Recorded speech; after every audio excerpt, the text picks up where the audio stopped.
दोपहर के तकरीबन 12:30 बज रहे थे। राजगढ़ जिले के पचोर शहर में रहने वाली बेटी स्कूल से अपने घर आ रही थी, लेकिन बिटिया को इस बात का बिल्कुल भी अंदाजा नहीं था कि घर के दरवाजे पर मौत उसका इंतजार कर रही है। यह कहानी सुनने के लिए थोड़ा बड़ा कलेजा कर लीजिएगा, क्योंकि ये कहानी आपके दिलो दिमाग में घर कर जाएगी। ये कहानी आपके मन में कई सारे सवाल उठाएगी। ये कहानी सवाल उठाएगी कि इस दुनिया में वाकई में इंसान रह गए हैं। ये कहानी आपके दिल में ये सवाल उठाएगी कि ऐसा कोई कैसे कर सकता है। नमस्कार, स्वीकार कीजिएगा, मेरा नाम कृष्णपाल राठौर है और आप म्हारो राजगढ़ का यूट्यूब चैनल देख रहे हैं। कहानी राजगढ़ जिले के पचोर की है और पचोर एक छोटा सा कस्बा है, छोटा सा शहर है राजगढ़ जिले का। और वहाँ पर एक परिवार जो मम्मी पापा जो है लड़की के वो नौकरी करते थे, इसीलिए वो सुबह सुबह नौकरी पर जाते थे और फिर शाम के समय लौट आते थे अपनी ड्यूटी करके। उनकी एक बिटिया थी और बिटिया 12वीं कक्षा में पढ़ती थी। हंसता खेलता परिवार पूरा। और किसी को इस बात का अंदाजा नहीं था कि उनके परिवार में अचानक से इतना बड़ा दुख आ पड़ेगा। दरअसल सुबह सुबह मम्मी पापा जो है ड्यूटी पर निकल जाते हैं, बिटिया भी अपने स्कूल के लिए सुबह सुबह निकल जाती है। और बिटिया का स्कूल से आने का समय तकरीबन 12:30 बजे होता है। तो बेटी स्कूल से घर आती है 12:30 बजे अपने कंधे पर बैग टांगे हुए। बड़ी हंसी खुशी वाला जो मिजाज है वो बिटिया का था।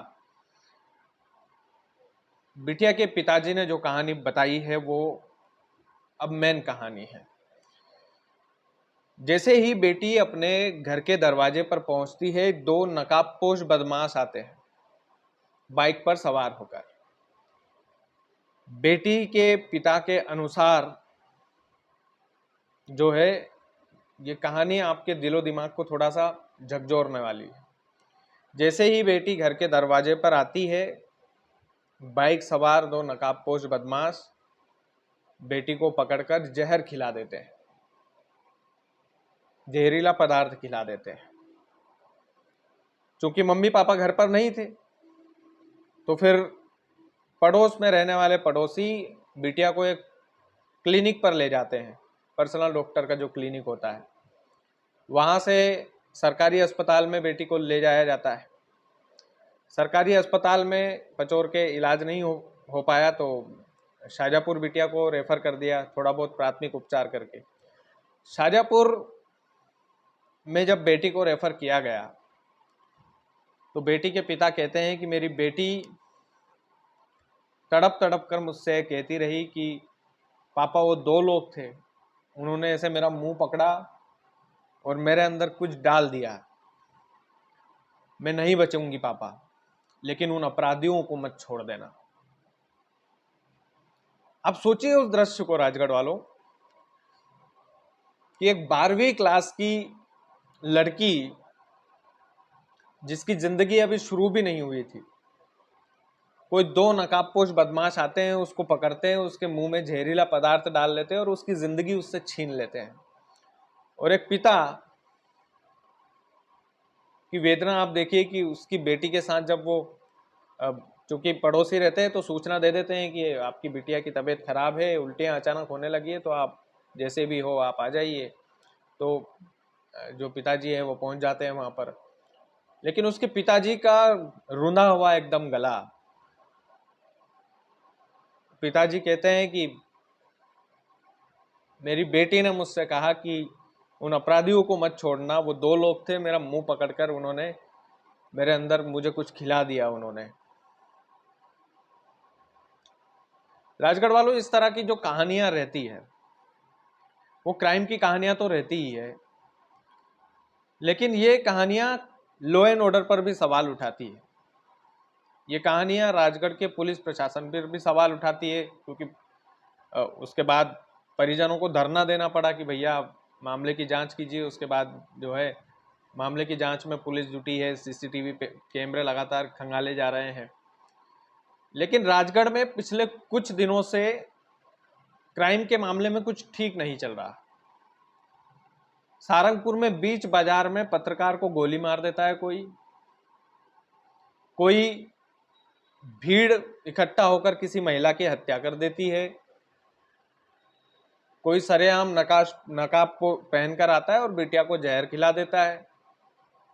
ये क्या है ये सब? राजगढ़ जिले में इस तरह की कहानियां हमने सुनी नहीं थी।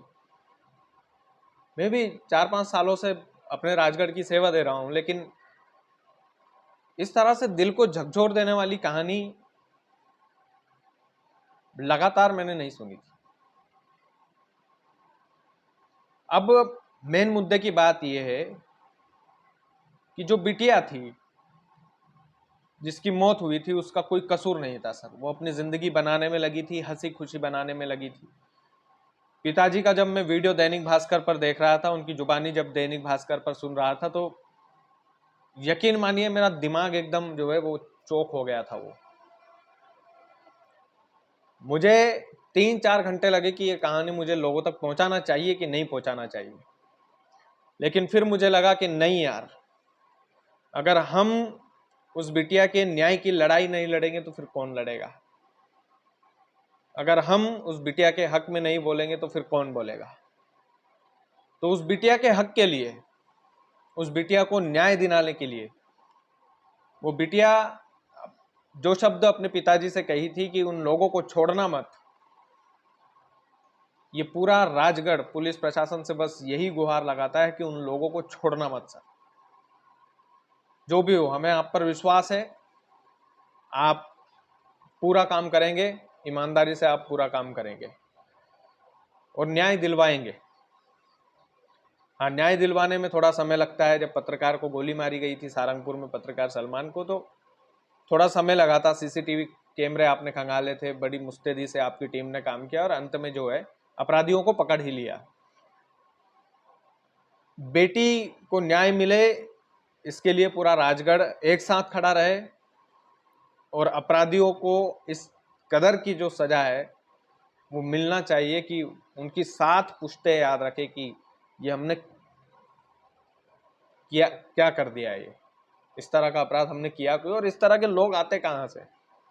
इस तरह के दिमाग में कैसे उनके मन में आ जाता है कि यार किसी को पकड़कर आप जहर खिला दो? और वो 4-5 घंटे तक तड़पी वो बेटी, जिंदगी और मौत की जंग लड़ी, बड़ी हिम्मत वाली बेटी थी, लेकिन अंत में उसकी मौत हो गई। एक परिवार ने, हंसते खेलते परिवार ने अपनी बिटिया रानी को खो दिया। हम उस परिवार के साथ है।